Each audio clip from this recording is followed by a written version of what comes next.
Hello students, welcome to today's class. So today we are going to talk about one of the important topic in human health and disease chapter of 12th CBSE biology and that is cancer. So cancer का नाम सुनते ही थोड़ी घबराहट सी होती है हर एक के दिल में, क्योंकि इससे मरने वालों की संख्या बहुत ही ज़्यादा है पूरी दुनिया में। तो कैंसर एक ऐसी बीमारी है जो अनकंट्रोल्ड सेल डिवीज़न से होता है। यूजुअली कैंसर का कारण ही ये है कि सेल अननेसेसरी डिवाइड होना स्टार्ट हो जाता है। तो यूजुअली नॉर्मली क्या होता है, जब हमारे बॉडी में जो नॉर्मल सेल्स हैं वो हर एक 24 घंटे में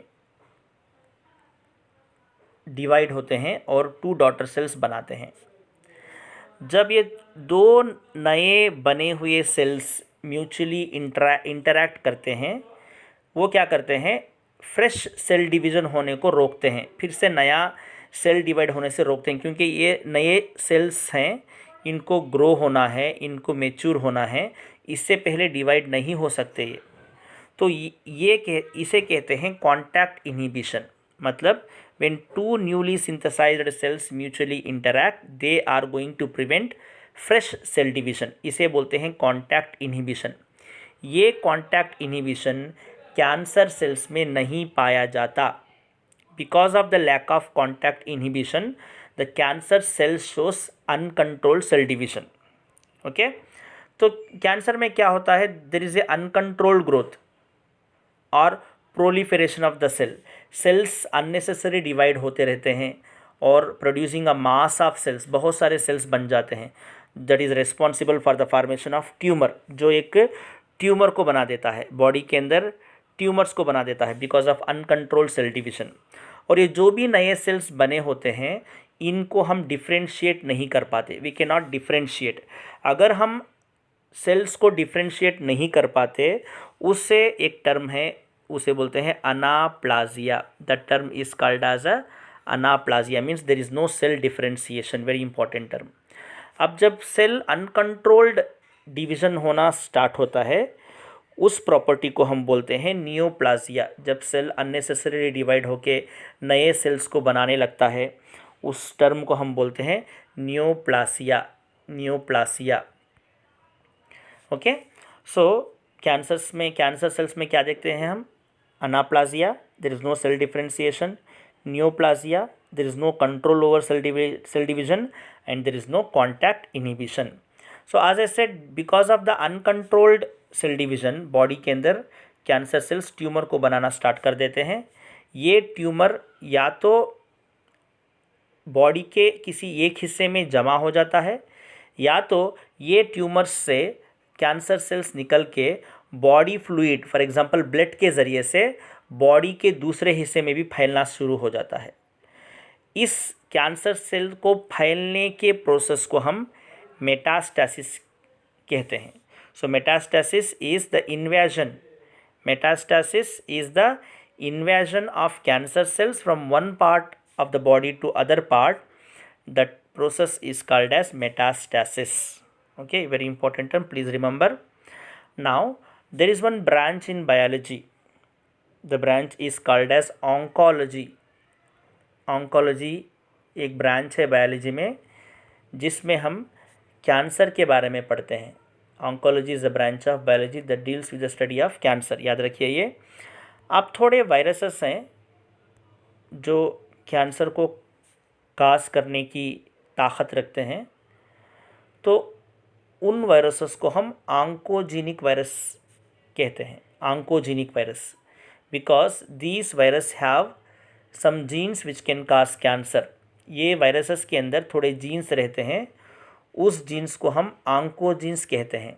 ये ऑन्कोजीन्स सेल को अनकंट्रोल्ड सेल डिवीज़न में ले जाते हैं और कैंसर को काज करते हैं, इसलिए उस जीन को ऑन्कोजीन्स कहते हैं। थोड़े वायरस के like HIV, we can find such type of genes in HIV virus also. In our body also, हमारे बॉडी के अंदर भी ऐसे जीन्स पाए जाते हैं जिनको हम सेल्यूलर ऑन्कोजीन्स कहते हैं या तो प्रोटो ऑन्कोजीन्स कहते हैं। मगर अच्छी बात क्या है, ये जीन्स इनएक्टिव स्टेट में रहते हैं। These genes are in inactive state, so normally our cells will not shows uncontrolled cell division because these genes are in inactive state.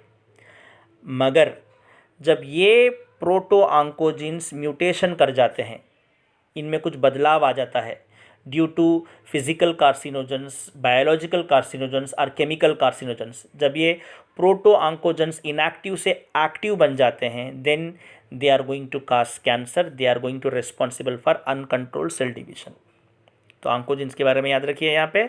चलिए देखते हैं ये कार्सिनोजेंस क्या होते हैं। कार्सिनोजेंस मतलब कैंसर काजिंग एजेंट्स, ऐसे सब्सटेंसेस, ऐसे चीज़ें जो कैंसर को काज कर सकते हैं।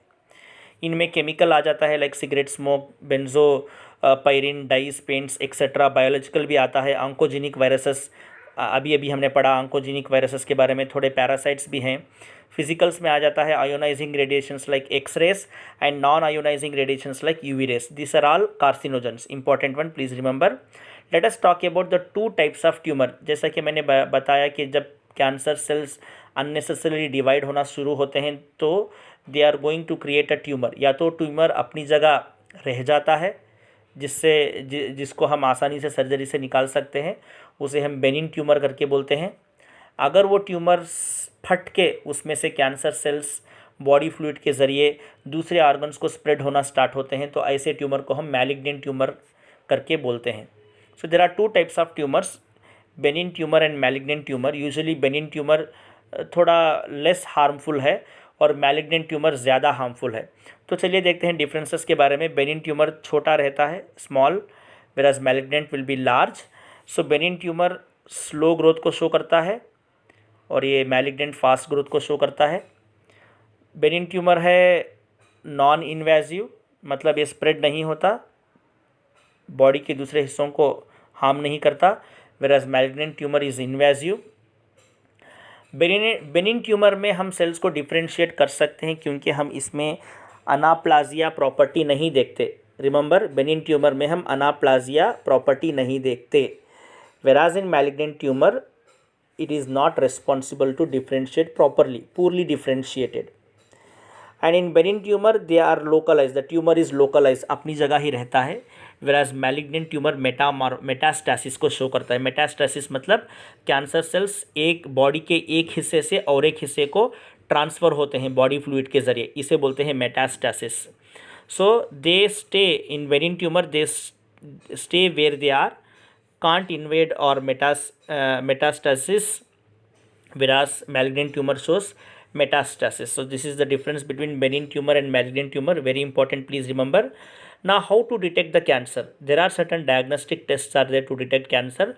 One is blood and bone marrow test for increased cell count. bone marrow या blood को कलेक्ट करके इसे हम स्टडी करते हैं कि इसमें कहीं सेल का नंबर ज़्यादा तो नहीं हो गया। सेकेंड इज़ बायोप्सी और हिस्टोपैथोलॉजिकल स्टडीज़। हिस्टोलॉजी मतलब स्टडी ऑफ टिश्यूज़। बायोप्सी में क्या करते हैं, किसी जो भी इन्फेक्टेड बॉडी पार्ट रहता है वहाँ से थोड़े टिश्यूज़ को निकालते हैं और उसे स्टडी करते हैं for the abnormality of the tissue, that is biopsy. Then radiography by X ray to detect cancer of the internal organ.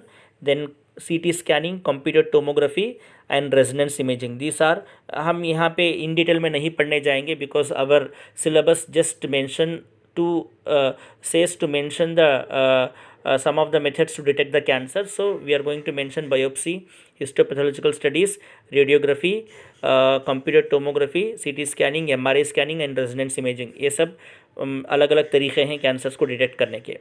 अब आइए ट्रीटमेंट के बारे में, कैसे ट्रीटमेंट कर सकते हैं। अगर ट्यूमर बेनिन ट्यूमर है तो सर्जरी के ज़रिए इसे हम आसानी से रिमूव कर सकते हैं। तो other methods are radiation therapy है। Radiation therapy, tumour cells are irradiated by lethal doses of radiations को पास करके ट्यूमर सेल्स को मारते हैं। देन कीमोथेरेपी, यहाँ थोड़े केमिकल्स यूज़ करते हैं। Chemotherapeutic drugs are going to be use to kill the cancer cells, मगर इसके साथ बहुत सारे साइड इफ़ेक्ट्स हैं जैसे हेयर लॉस, अनीमिया सब हैं। और इम्यूनोथेरेपी, तो थोड़े यहाँ पे इंटरफेरेंस यूज़ करते हैं। सो interference are the antiviral substances, those are also used to treat the cancer. So this is about cancer characteristics, types of tumor, detection and treatment. I hope you understood. Thank you, students.